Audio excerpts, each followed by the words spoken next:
and outlining health and safety protocols. Notably, the document doesn't address what triggers a decision to suspend the season, but it does indicate that a small or expected number of COVID cases would not require a decision to halt play. Now, as part of the protocols, any player who tests positive cannot participate in any team activity for at least 10 days, and players with severe cases or those hospitalized will be observed for at least 3 full days before returning. Travel parties will be limited to 45 members, including 17 players.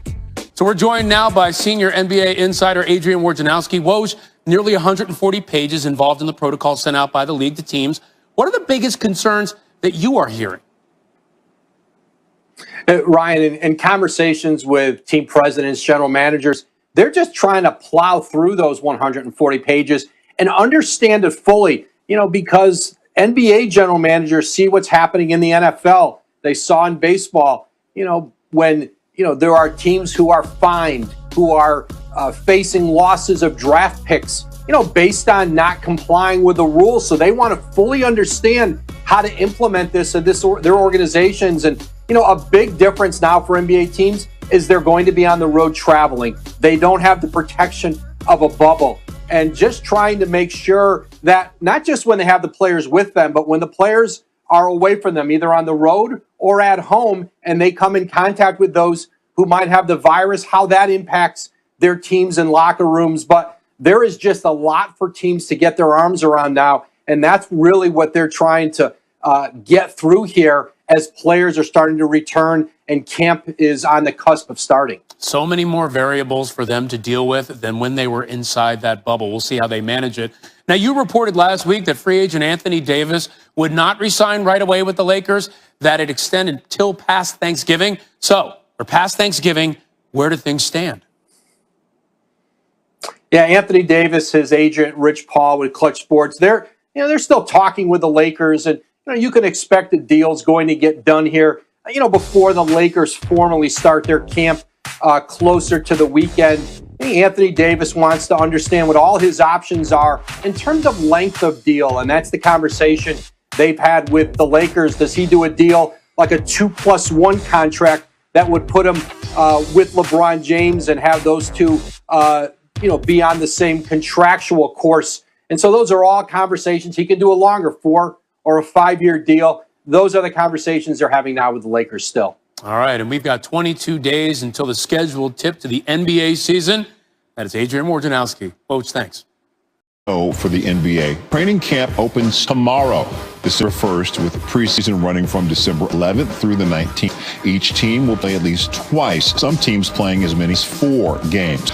The season starts on December 22nd and continues through early March, when there will be an all-star break, despite no all-star game. Hannah? Yeah, unless they have to make up games during that time, as we welcome in Brian Windhorst. So, Brian, listen, this has been crazy times for the NFL, for college football, for college basketball, just games getting canceled constantly with these outbreaks across the country.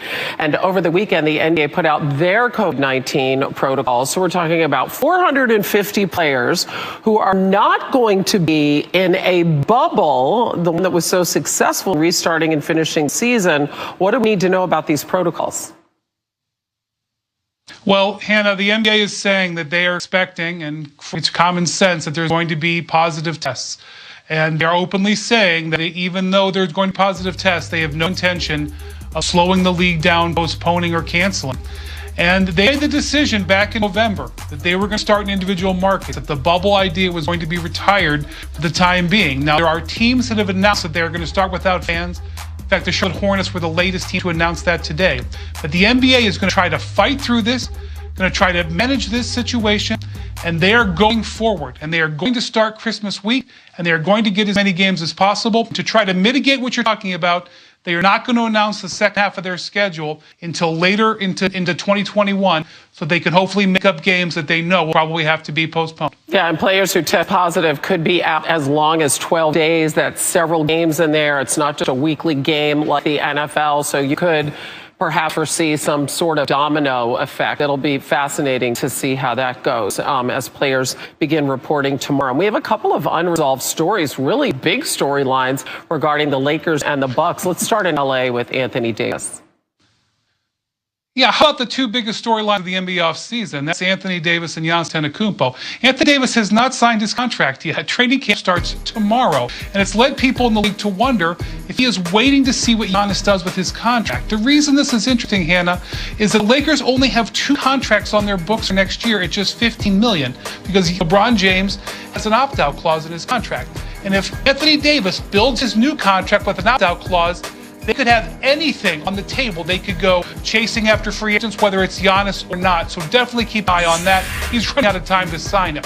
As for Giannis, he returned to Milwaukee from Greece over the weekend, and the expectation that the team has is they will meet with him in the next few days to discuss his contract extension. Now, it's $225 million in 5 years, but he only has until December 21st to make up his mind, and then it goes away until next summer. This is obviously a massive thing, arguably the most important thing in the NBA right now, and Giannis is going to have to address it at some point.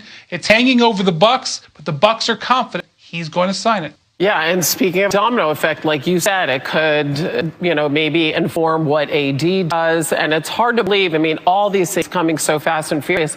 The season actually begins 3 weeks from tomorrow. That's unbelievable. Brian, as always, we appreciate the info. Thank you. NBA Donovan Mitchell and Jazz agreed to a 5-year max extension worth to up $195 million. Wrap your brain around that one. He's coming off a postseason where he averaged over 36 per. Jason Tatum also 5-year max with Boston, also worth up to $195 million. First-time All-Star in 2020, and the Lakers agreed to a deal with Marc Gasol, the defending champs, really reworking that front court. They also traded JaVale McGee to the Cavs to clear up some space for the Gasol signing. Nice and busy times right here in the middle of football season for NBA insider Brian Windhorst. So can we start with Giannis, our 2-time reigning NBA MVP, because he enters the final season of his contract, as we all know, but he signed the Supermax 5 years, $228 million to remain with the Bucks. What sort of ripple effect could that have, Witty, on the rest of the league going forward? Well, Hannah, it's really everything. To be honest with you, we just had the craziest week of NBA transactions in league history, but nothing is more important than waiting on this Giannis extension. If he extends, the Bucks are the gigantic winners of this offseason. If he does not extend, we're going to see a mad rush and dash to prepare for his possible free agency next summer. And if you look at moves that teams have made across the league, whether it's the Miami Heat signing 4 players to 1-year contracts, whether it's the Toronto Raptors tailoring the contracts of their players so that they have more room next year, or the Dallas Mavericks making trades to clear off guaranteed money, those teams believe there's a chance that Giannis may not sign it. And so the whole league, one way or another, is sitting on the edge of their seats waiting for that decision. Okay, so let's really play this thing forward now. Let's talk about Anthony Davis, because the whole world expects him to return to the Lakers. So how potentially could what Giannis is doing or ends up doing impact the type of contract that AD ends up getting? It's unusual for AD to delay his signing for this long, and one of the things he could be watching is what Giannis does. If Giannis elects to sign the extension, then we could see AD potentially sign for longer. But if Giannis sets himself up to be a free agent next year, I know it seems hard for them to believe that the Lakers could do it, but that may spur Anthony Davis to only sign a 1-year contract with a player option, which is the kind of deal LeBron James is on, to leave flexibility in Lakers payroll. So there's a lot of people watching Giannis Antetokounmpo right now. I know that as you were busy getting all this information, you probably had one eye on the football screen, as we all did yesterday, and stood up when he heard Derek Carr's audible in the Chiefs-Raiders game last night. Let's take a listen. Eastern Conference Finals appearance. And the Lakers, fresh off the title, agreed to a deal with Marc Gasol. They drafted him originally. Defending champs are reworking their front court, trading JaVale McGee to the Cavs to clear up some space for Gasol. All right, it's not official until Woj says so. Actually, sometimes Woj says so, then it becomes official. But in any case, we're going with these stories we just told you about. Mitchell and Tatum, the extensions. Why do these deals make sense for the players and their teams? 2 foundational cornerstone players for both franchises. The kind of players that you build around, that guys want to play with, that represent, your organization. Those are no-brainers. Both 5 years with the opportunity to make nearly $200 million for both Donovan Mitchell and Jason Tatum. All right, Lakers win the title and say, let's get a new guy in the 5 spot. Why was that move made? Well, a great opportunity there. Once Dwight Howard left for Philadelphia, they